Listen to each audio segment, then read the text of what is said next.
Yes, vitu vitatu ambavyo hauvijui kwenye maisha yako.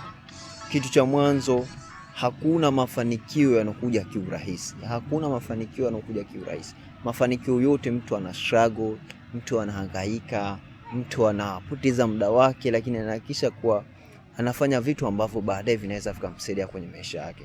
Kwa hiyo hicho ni cha mwanzo, hakuna maendeleo ambayo yanakuja kiurahisi rahisi. Kitu cha pili, hakuna mtu anayepoteza muda kwenye maisha yake. Hakuna mtu anayepoteza muda. Anayepoteza muda ni yule mtu ambaye hana malengo, hana strategy, hana mikakati ya kuhakikisha kuwa anaweza kufanikiwa kwenye maisha yake. Sometimes uwezo ukamwona mtu yani kazi yake hana wateja au biashara yake hapati wateja, lakini still yupo kwa sababu hakati tamaa, kwa sababu huyo mtu yeye hapotezi muda, bali yeye ni mtu ambaye anajijenga mdogo mdogo kuelekea kwenye mafanikio makubwa. Kitu cha tatu ambacho haukijui, kila ndoto ambayo unaiweka kwenye maisha yako sio kama kila ndoto inaweza ikatimia.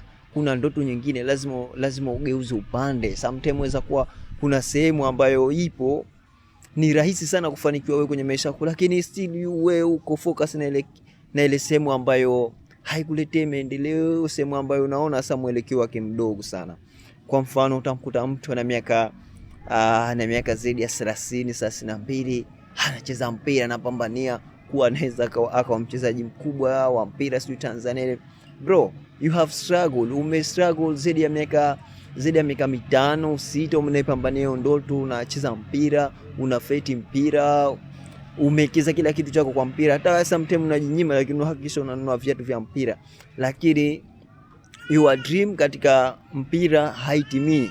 You need to turn the right or left, kutizama fursa nyingine ambazo zipo kwenye maisha yako.